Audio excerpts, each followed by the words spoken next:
আফগানিস্তানের রাজধানী কাবুলে প্রতিরক্ষা মন্ত্রীর বাসভবনে হামলা, তালেবানদের দুষছে যুক্তরাষ্ট্র, শহরে শহরে সংঘাতে গৃহযুদ্ধের শঙ্কা।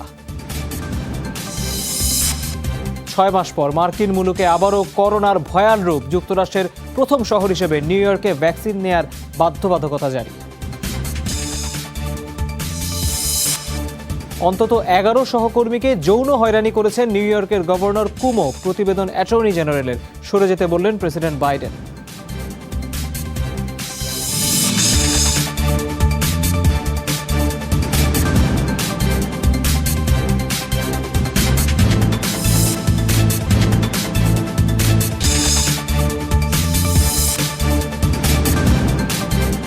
শিরোনামগুলো দেখছিলেন, এবারে যাচ্ছি পুরো খবর। এবার আফগানিস্তানের রাজধানী কাবুলে প্রতিরক্ষা মন্ত্রীর বাসভবনে চালানো হলো জোরালো হামলা। কয়েক দফা বিস্ফোরণ আর গোলাগুলিতে কমপক্ষে 6 আততায়ী প্রাণ হারায়। মঙ্গলবারের হামলায় আহত 11 জন। আইনশৃঙ্খলা বাহিনীর দাবি, কঠোর নিরাপত্তা বেষ্টিত কাবুলের গ্রিন জোনে মন্ত্রীর বাসভবন, প্রবেশদ্বারে ঘটানো হয় গাড়ি বোমা বিস্ফোরণ। এ সময় বাড়িতে ছিলেন না বিসমিল্লাহ খান মোহাম্মদী। নিরাপদে বের করা হয় তার পরিবারের সদস্যদের। পুলিশের সাথে গোলাগুলিতে প্রাণ হারায় 4 হামলাকারী। স্থানীয় হাসপাতালে আহতদের চিকিৎসা চলছে। এখনও কেউ হামলার দায় স্বীকার করেনি, তবে যুক্তরাষ্ট্র বলছে হামলার ধরনে মনে হচ্ছে এটা তালেবানদের কাজ। আফগানিস্তানের গুরুত্বপূর্ণ শহরগুলোর নিয়ন্ত্রণ নিতে 4 দিন ধরে লড়াই চালাচ্ছে গোষ্ঠীটি।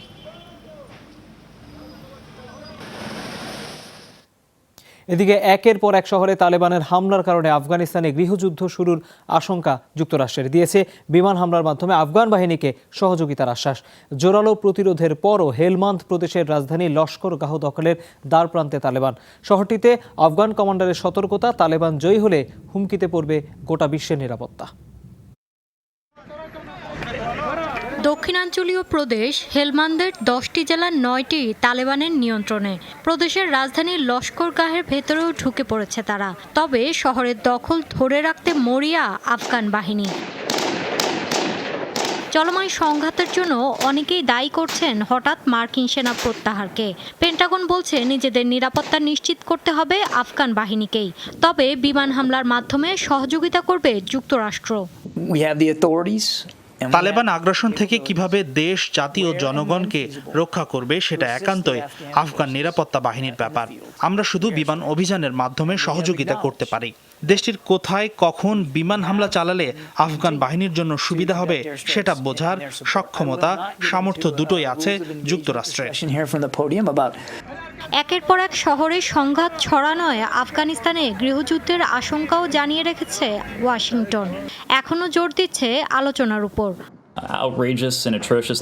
দোহায় এখনো আলোচনা অব্যাহত আছে।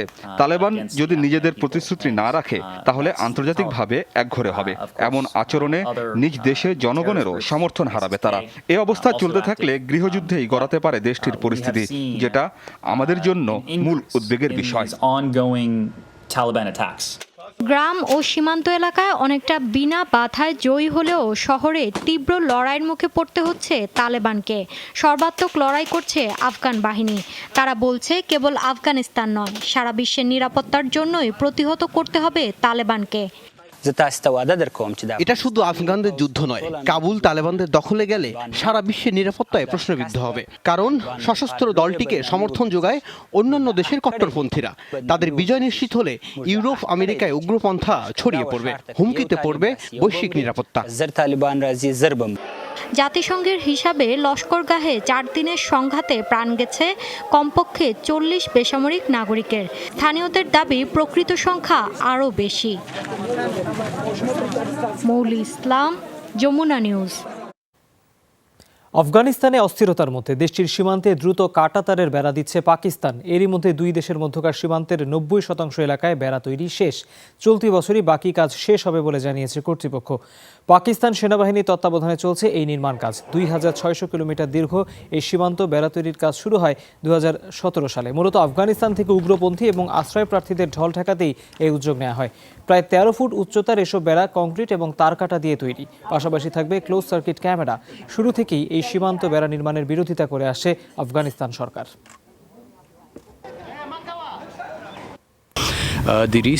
শুধুমাত্র অনুপ্রবেশ ঠেকানোই নয়, এমনভাবে এই কাঁটাতারের বেড়া নির্মাণ করা হয়েছে যেন এর আশেপাশের এলাকাগুলোতেও আমরা নজরদারি চালাতে পারি। শুধু মানুষ কেন, একটা পাখিও আমাদের নজরের বাইরে থাকতে পারবে না।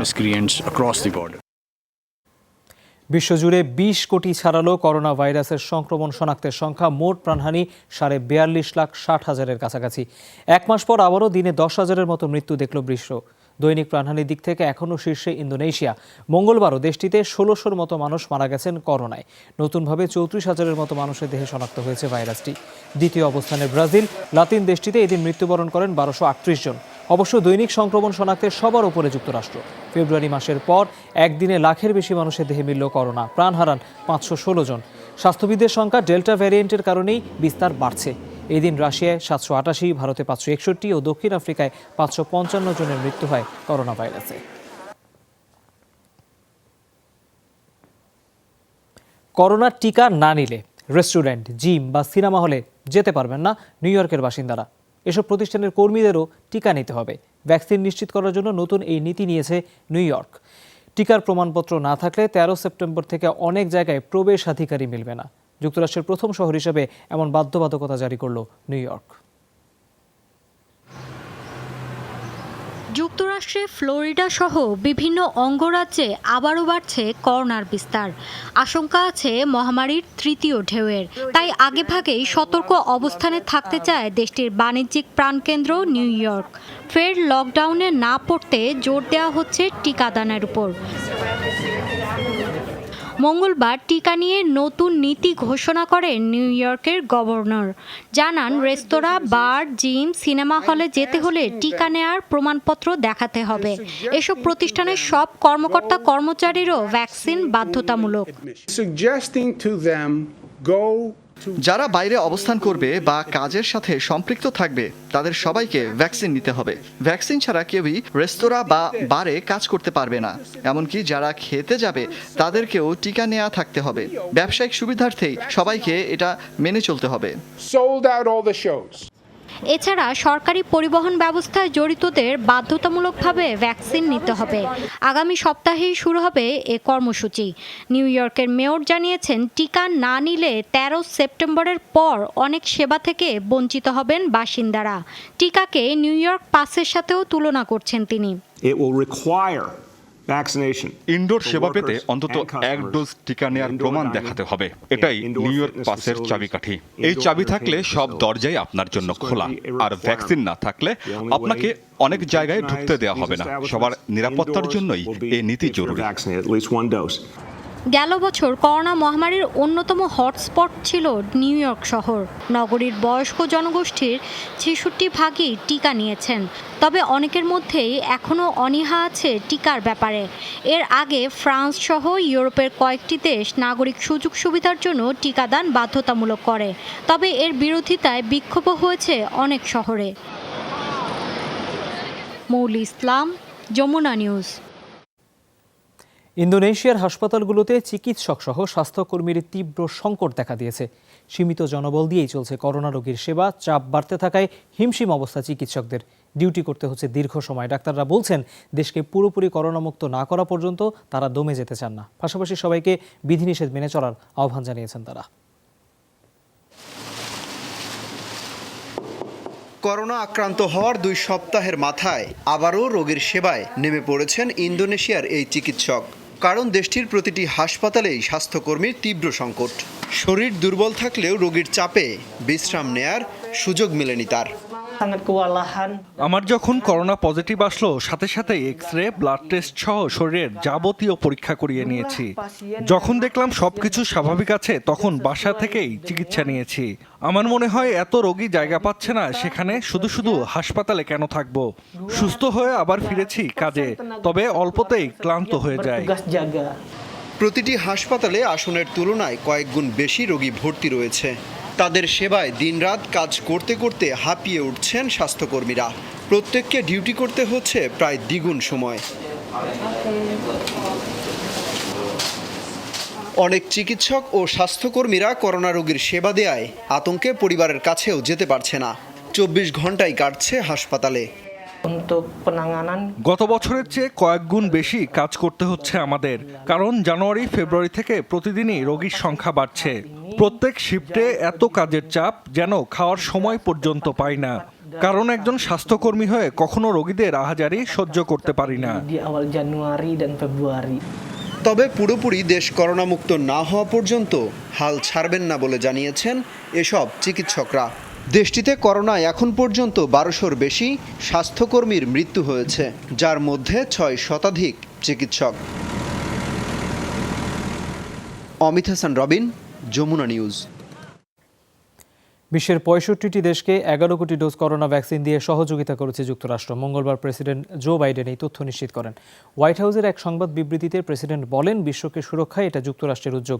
এই সহযোগিতার পেছনে কোনো স্বার্থ নেই। জানান, যুক্তরাষ্ট্রের সহায়তার 55 লাখ ডোজ পেয়েছে বাংলাদেশ, মেক্সিকো 40, আর্জেন্টিনা 35 এবং ব্রাজিল পেয়েছে 30 লাখ ডোজ টিকা। হোয়াইট হাউসের দাবি, টিকা বন্টনে কোনো পক্ষপাত নেই। ভাইরাসের বিস্তার ও মৃত্যুহার ও টিকাদানের সক্ষমতা বিবেচনায় নেওয়া হচ্ছে বরাদ্দ। বাইডেন জানান, দরিদ্র দেশগুলোকে পর্যায়ক্রমে আরও ভ্যাকসিন অনুদান দেবে যুক্তরাষ্ট্র।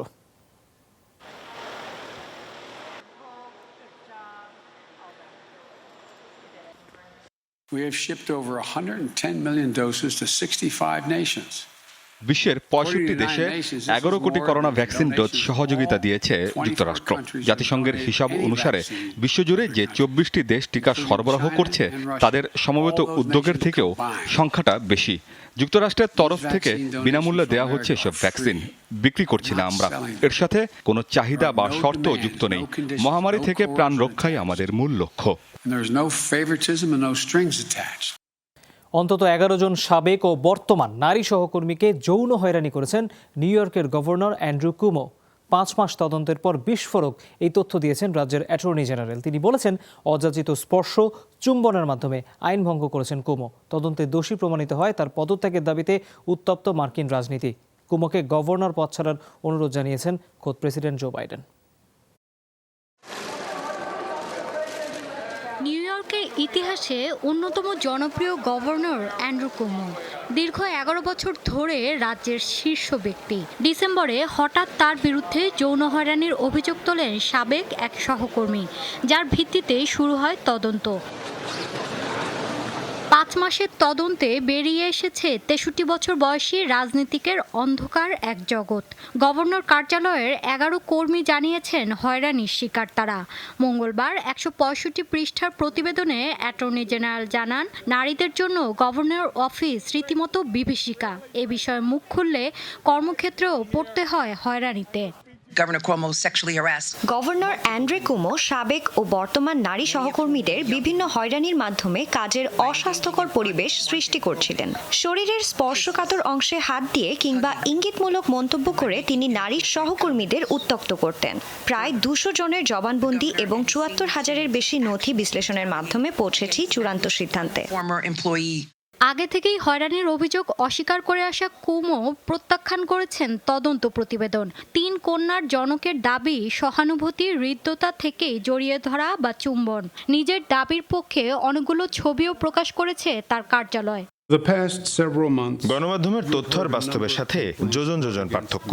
আমার জীবনের বেশিরভাগ সময় কাটিয়েছি রাজনীতি আর জনকল্যাণে। কাউকে অযাচিতভাবে কখনো স্পর্শ করিনি, গ্রহণ করিনি অন্যায় সুযোগও। এরপরও যৌন কেলেঙ্কারি, হয়রানি দুর্ভাগ্যজনক। আমার অজান্তে কেউ কষ্ট পেয়ে থাকলে আমি দুঃখিত। গভর্নর যাই বলুক, তার বিদায়ের দাবিতে উত্তেজনা ছড়িয়েছে মার্কিন রাজনীতিতে। বিরোধীরা তো বটেই, ডেমোক্র্যাট নেতারাও বলছেন দলে থাকার যোগ্যতা হারিয়েছেন কুমো। কোণঠাসা সতীর্থকে গভর্নরের পদ ছেড়ে দেওয়ার অনুরোধ জানিয়েছেন খোদ প্রেসিডেন্ট। অ্যাটর্নি জেনারেল তার চূড়ান্ত প্রতিবেদনে গভর্নরের চারিত্রিক অসঙ্গতি খুঁজে পেয়েছেন। প্রমাণ হয়েছে তার বিরুদ্ধে যৌন কেলেঙ্কারির অভিযোগ। এই অবস্থায় দায়িত্ব থেকে সরে দাঁড়ানোর পরামর্শ দেব কুমোকে। নারী অধিকার কর্মীরাও অবিলম্বে কুমোর বিদায় দাবি করেছেন। অবশ্য যে তদন্ত হয়েছে তার ভিত্তিতে গভর্নরের বিরুদ্ধে আইনি ব্যবস্থা নেওয়ার সুযোগ নেই। পদত্যাগে রাজি না হলে অভিশংসনের রাস্তায় হাঁটতে হবে রাজ্যের নেতাদের। মৌলি ইসলাম, যমুনা নিউজ। এবার ওমান উপসাগরে সংযুক্ত আরব আমিরাতের একটি জাহাজ ছিনতাইয়ের অভিযোগ উঠল ইরানের বিরুদ্ধে। মঙ্গলবার সশস্ত্র একটি দল জাহাজের নিয়ন্ত্রণ নেয় বলে দাবি পশ্চিমাদের। স্যাটেলাইটের ভিডিও অনুসারে অ্যাসফল্ট প্রিন্সেস ট্যাঙ্কারটি হরমুজ প্রণালীর দিকে এগিয়ে যাচ্ছে। ছিনতাইয়ের সাথে কারা জড়িত তা এখনও অস্পষ্ট, তবে ইরানি রেভলিউশনারি গার্ডের সংশ্লিষ্টতা খতিয়ে দেখা হচ্ছে। একে শত্রুতামূলক অপপ্রচার আখ্যা দিয়ে সরাসরি অভিযোগ অস্বীকার করেছে তেহরান। দেশটির পররাষ্ট্র মন্ত্রণালয়ের মুখপাত্র সাইদ খতিবজাদেহ জানিয়েছেন, জাহাজটি অনুসন্ধান এবং উদ্ধারে সহযোগিতা করতে প্রস্তুত নৌবাহিনী। গেল সপ্তাহে ওমান সাগরে ইসরায়েলি মালিকানাধীন একটি ট্যাঙ্কারে হামলা চালানো হয়, যেটি ড্রোন হামলা ছিল, যাতে প্রাণ যায় এক ব্রিটিশ ও এক রোমানিয়ান নাবিকের। যুক্তরাষ্ট্র, ব্রিটেন ও ইসরায়েলি হামলার জন্য ইরানকে দায়ী করে। মার্কিন প্রতিরক্ষা সদর দপ্তর পেন্টাগনের কাছেই ঘটল নৃশংস হত্যাকাণ্ড। মঙ্গলবার ছুরিকাঘাতে হত্যা করা হয় এক পুলিশ কর্মকর্তাকে। পেন্টাগন ফোর্স প্রোটেকশন এজেন্সির প্রধান আনুষ্ঠানিক বিবৃতিতে জানান, দপ্তরের প্রবেশপথ হিসেবে ব্যবহৃত বাস স্টেশনে এই খুন হয়। এ সময় উপস্থিত অন্যান্য নিরাপত্তা কর্মকর্তারা কয়েক দফা গুলি চালায়। অভিযানে প্রাণ হারায় সন্দেহভাজন হামলাকারী। তদন্তের স্বার্থেই তার নাম পরিচয় প্রকাশ করা হয়নি। অনুসন্ধান শুরু করেছে এফবিআই। সাময়িকভাবে লকডাউন ঘোষণা করা হয়েছে পেন্টাগন এলাকা। এই ঘটনায় উদ্বিগ্ন প্রতিরক্ষামন্ত্রী লয়েড অস্টিন। নিরাপত্তা নিয়ে ভার্জিনিয়ার সিনেটর মার্ক ওয়ার্নার সহ অনেকেই উদ্বেগ প্রকাশ করেছেন। তুরস্কের ভয়াবহ দাবানলের কারণে এবার হুমকির মুখে পড়েছে বেশ কয়েকটি গুরুত্বপূর্ণ বিদ্যুৎ কেন্দ্র। দক্ষিণ পশ্চিম তুরস্কের শহর মিলাসে তাপবিদ্যুৎ কেন্দ্রকে চারপাশ থেকে আগুন ঘিরে ধরেছে। শহরের মেয়র জানান, আগুন একেবারে তাপবিদ্যুৎ কেন্দ্রের দোরগোড়ায় পৌঁছে গেছে। একই চিত্র আনাতোলিয়াতে। এদিকে ওরেন অঞ্চলের থার্মাল পাওয়ার প্ল্যান্টের কাছেও আগুন পৌঁছে গেছে। এই পরিস্থিতিতে সংকটে পড়া সবগুলো কেন্দ্রে বিদ্যুৎ উৎপাদন বন্ধ রেখেছে কর্তৃপক্ষ। ইস্তাম্বুলে দেখা দিয়েছে বিদ্যুতের তীব্র সংকট। প্রায় এক সপ্তাহ ধরে চলা দাবানলে পুড়ে গেছে হাজার হাজার একর বনভূমি। তুরস্কের আহ্বানে সাড়া দিয়ে আগুন নেভানোর অভিযানে যোগ দিয়েছে স্পেন ও ক্রোয়েশিয়ার বিমান। পশ্চিম আফ্রিকার দেশ মালিতে ভয়াবহ এক সড়ক দুর্ঘটনায় অন্তত 41 জনের মৃত্যু হয়েছে। মঙ্গলবার দেশটির দক্ষিণাঞ্চলে একটি ট্রাকের সাথে বাসের মুখোমুখি সংঘর্ষ হয়। এতে ঘটনাস্থলে মৃত্যু হয় বাসের বেশিরভাগ যাত্রীর। মালির রাষ্ট্রীয় টিভি বলছে, সেগু শহরের কাছে চাকা ফেটে গেলে নিয়ন্ত্রণ হারায় ট্রাক চালক। বিপরীত দিক থেকে আসা যাত্রীবোঝাই একটি বাসকে ধাক্কা দেয় ট্রাকটি। তীব্র গতিতে থাকায় বাসটি খণ্ড বিখণ্ড হয়ে যায়। উদ্ধারকর্মীরা বলছেন, পণ্যের সাথে ট্রাকে কয়েকজন ব্যবসায়ীও ছিলেন। বিপুল প্রাণহানির পাশাপাশি এই ঘটনায় আহত হয়েছে আরও 33 জন। বিশ্বে সবচেয়ে অনিরাপদ সড়ক ব্যবস্থা আফ্রিকায়। বিশ্ব স্বাস্থ্য সংস্থার হিসাবে মহাদেশটিতে প্রতি 1 লাখ মানুষে 26 জনের মৃত্যু হয় সড়ক দুর্ঘটনায়। চলতি বছর জানুয়ারি থেকে জুলাই পর্যন্ত 40 জনের মৃত্যুদণ্ড কার্যকর করল সৌদি আরব। মঙ্গলবার বার্ষিক প্রতিবেদনে এই তথ্য প্রকাশ করে অ্যামনেস্টি ইন্টারন্যাশনাল। ব্রিটেন ভিত্তিক পর্যবেক্ষক সংস্থার দাবি, গেল বছরের তুলনায় এই সংখ্যা দ্বিগুণ। সমালোচনার মুখে 2020 সালে 27 জনের মৃত্যুদণ্ড কার্যকর করেছিল দেশটি, কারণ 2019 সালে সর্বোচ্চ 185 জনের ফাঁসি বাস্তবায়নের পর আন্তর্জাতিক নিন্দা, সমালোচনার মুখে পড়তে হয় সৌদি আরবকে। এর জেরে G20 প্রেসিডেন্সি চলে যায় দেশটির হাত থেকে। ইতালির কাছে ক্ষমতা হস্তান্তরের পর আবারও বৃদ্ধি পায় মৃত্যুদণ্ডের পরিধি।